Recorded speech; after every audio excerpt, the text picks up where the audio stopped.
Well, Dan, Aaron, we're over here live at election headquarters in Salinas. We're actually behind the building. I'll show you what's going on here.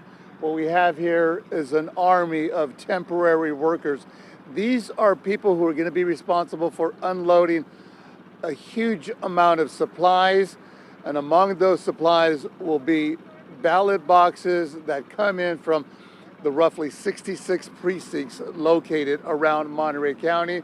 They're starting the stage, they're getting ready, and this will be really all hands on deck, as many of these people will be responsible for unloading the ballot boxes that come in from these voting places around Monterey County. Now also, I'm covering the Salinas race for mayor, also the Salinas council races, but the one that's really out at the top, the one that a lot of people are closely watching, of course, is the race for mayor. That seat now open because of Kimberly Craig's decision to step down, not run for re-election.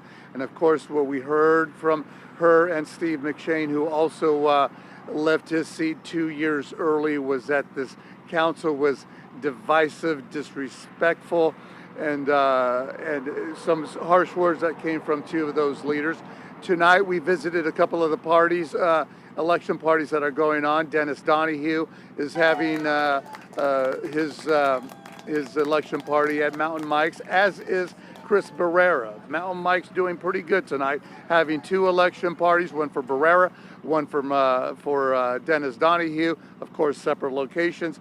And we talked with them about the mood and what people think of the current council and the leadership that's on the city council, and what voters should be looking at and how they should be thinking as they go to the polls, whether to really remove the incumbents from office and elect a whole new council. Here's what Dennis Donahue and Chris Barrera said earlier tonight. There are going to be honest disagreements on stuff, but you know, the way forward is always to try and build a consensus and work together as a community. And if I have the opportunity to be the mayor, that's certainly how I'll approach things. I love Salinas, and there's nothing I won't do for Salinas. And once I'm elected mayor, I will be a consensus builder and bring everybody together to get the job done. So a lot at stake here in Salinas. 4 council races or 4 council seats up for election, as is the mayor's seat. 5 seats out of 7 up for election tonight. And what we were told is that about 8 o'clock or shortly thereafter, we should get our first drop of election results. Clearly, that's what a lot of these candidates are looking for, and these will be the absentee ballots that were received and processed during early voting here at the elections office. A lot of people will be closely watching that, as we will.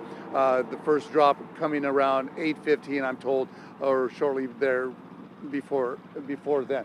And again, as I mentioned, the army of temporary workers outside the elections office here in Salinas to begin collecting all these ballot boxes as they begin to trickle in here in Salinas. Reporting from Salinas, I'm Felix Cortez. Dan, back to you in the newsroom. All right, very good. Appreciate it, Felix.